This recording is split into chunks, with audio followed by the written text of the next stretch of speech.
shake your hand. Also make a Philly jersey with your name on it and he'll buy it. Is it? I don't know if I can. Was he streaming Overwatch? He's live streaming on Twitter? How's it going, friends? Hopefully you can hear me. This is the first time I've been streaming on Twitter. How you doing, Tofi? I'm doing good. Oh, Why is it so zoomed? Myself on Twitch, and I don't really talking about text because everyone gets to nitpick, and I'm just gonna let it out. I'm gonna rant. I'm gonna talk about the ChipSa signing with Fusion and what I think about it, and we can go from there. Let's do it. Let's do it. Okay. Hiding hat. So let's talk about this. So if you're just joining and you don't really know what's going on here, ChipSa just got signed to the Philadelphia Fusion. And Let's do it. ChipSa is, he's a pretty controversial streamer who plays Doomfist and has the mentality, you know, he's not exactly, like, I don't want to throw shit here. We're going to try and state of the facts as much as possible. So I could say he's childish, but we'll just say that he's got a little bit of an immature personality. And when we're talking about a streamer like this being signed to Philadelphia Fusion, I got a few issues with that. First of all, ChipSa is in no means, no way, going to be the best player that Philadelphia Fusion could have picked up. False. He's a streamer. The last time he played professionally, if you can even call it that, was in 2016, and he's been streaming ever since. But the big issue, the thing where I start to raise questions, is that his brother, Christopher, is an assistant coach on the Philadelphia Fusion. Now, that alone doesn't mean that Philadelphia Fusion did anything wrong. Doesn't mean they didn't do anything wrong. You can have these kind of conflicts of interest and get around them in a professional manner. And I hope that Fusion does that. I hope that Fusion did that. And I hope that this wasn't any nepotism at all. You saw Neptuno tweet. Neptuno said that there was no wrongdoing from the side of Fusion, and that Tucker didn't even know that ChipSa was Christopher's brother, which, you know, that might be a good defense if it didn't just show a neglect into your own scouting, that you didn't even know a player that you had potentially picked up even had a familiar relationship with somebody on your staff.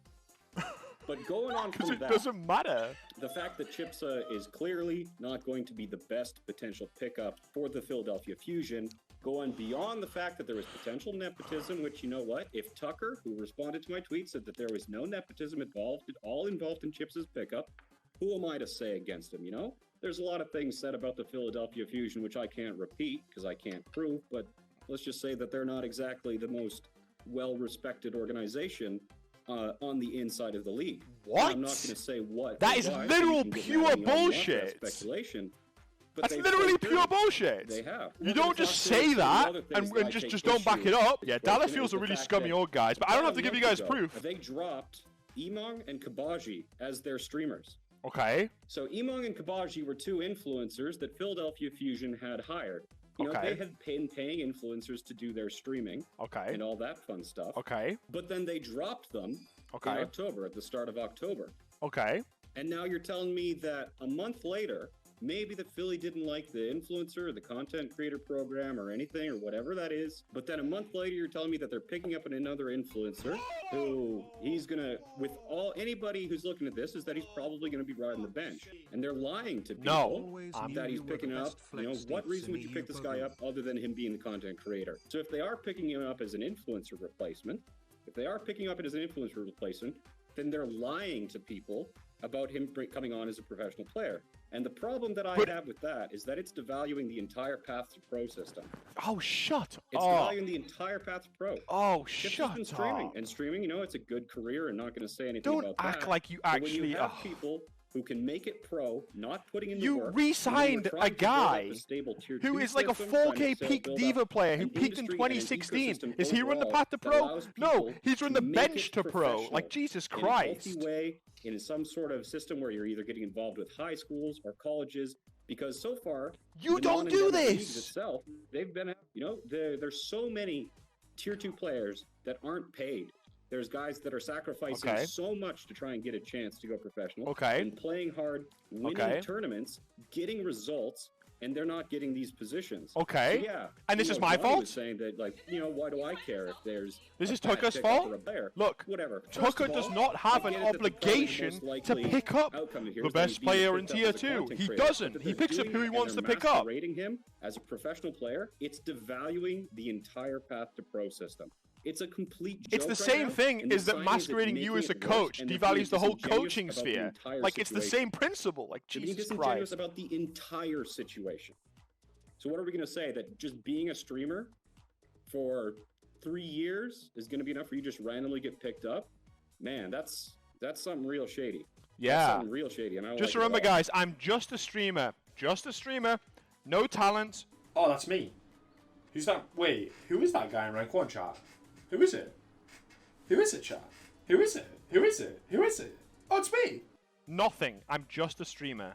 Like, that's such a ridiculous, like, oversimplification of what I've been doing. You know, when you're looking at like World Cup with XQC or anything like that, that's World Cup. World Cup's basically literally. This is the thing I don't get. He's literally they don't really even take World complaining Cup about seriously. exactly guys, what he got his career to do. Those guys kind of his career was based off the fact that he coached players to Diamond, and he got picked up to an Overwatch League team as a coach. Right now. What's the difference? Are trying to get into the World Cup just tell me what's the difference? Because as Chips is showing here, as long as you've got a little bit of influence in terms of goal or content or an audience or anything like that, you got a way better chance of being picked up than actually being good at the game. And if we're trying to develop Overwatch, that's literally your career. League, you're summing up your career ecosystem as a whole. You coach. That's a legitimate industry. You coach like a team that went 7-3 at Open Division, and then you get picked up to Overwatch League. Why? Because you coach plat players on your YouTube channel. Yeah, why isn't Stylosa in Overwatch League as a coach? Stylosa should be out. Fucking your Overwatch should be more than Lewis. And I truly think, even if there was no nepotism involved with the pickup for ChipSa going to the Philadelphia Fusion, there's other things that are wrong here. You know what? Yeah, ChipSa can absolutely prove me wrong. ChipSa can prove me wrong and all the other haters wrong. It doesn't matter. He comes in and pops off, right? That'd be sick. He has the opportunity to prove us wrong, and if he does that, man, I will be the first in line to apologize. But from an organizational perspective, even if they had the best intentions, then they were just absolutely negligent with the release of this. Like, you're having a release like this that is so incredible to people that they like legitimately think it's a joke. And then you're seeing pro players and tier 2 players and tier 3 even if I wasn't a streamer, you can look at me. Okay, I'm incredibly high SR. I'm incredibly high SR in ranked. And shit like this, every single season, I'm always high SR. You could just say I'm picking up as a solo queue player. Like, I'm someone that can learn. You could argue I'm someone that could learn. I could get experience. I could do all of these things. Right? You could just wasn't ever seeing that and picking up just some random solo queue player.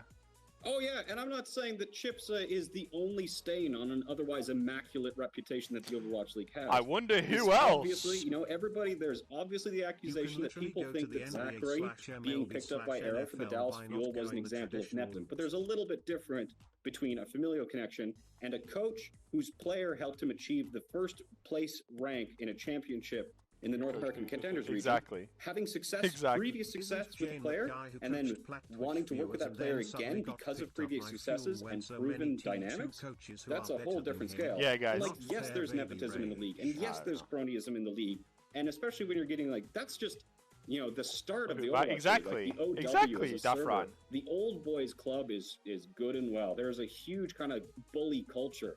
And there's another culture in Tier 2 right now where it's not even really meritocracy. There's a lot of people who, in the semi-professional level of Overwatch... What the why are we flaming Muffin? In general. Oh, come on. Oh, come on. Highly skilled and entertaining Did he stop? Player. You belong in OWL. Hey, I'm not a one-trick, guys. I'm actually a flex DPS. Why? I can't even load a fucking stream. For God's sake. Okay. Guys. How many follows did I gain, actually? I became a Fusion fan today. Congrats, man. JAYNE is a joke. Hey, thanks, White Girl. I appreciate that, man. I don't know. The thing I dislike about JAYNE, right, is that JAYNE is so happy to talk shit, and then the second that people talk shit back, he acts the victim. And I think that is so disrespectful. Like, you can say, chat, I 100% talk shit. I talk shit. I talk shit, right? But guess what? I can take shit. You guys abuse me all day. I think if you wanna talk shit, you have to be able to take it. and you can't just go fucking play the victim afterwards. I think it's just so. Like over the past 2 years or something.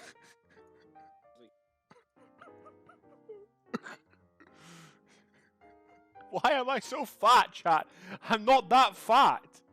It's not nepotism. His chins are stackable. Never fails when he plays Doom. I'm 6'3". I'm 6'3". Clicking that link. What? Okay. There's a lot of people linking this. Oh, fuck!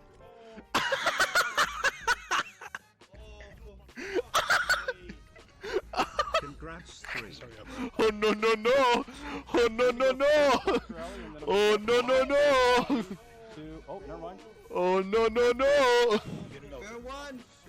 What the fuck, dude? Use your fucking grind.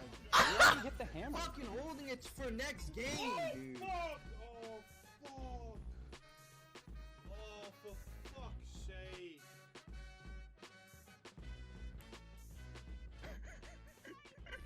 No no no no!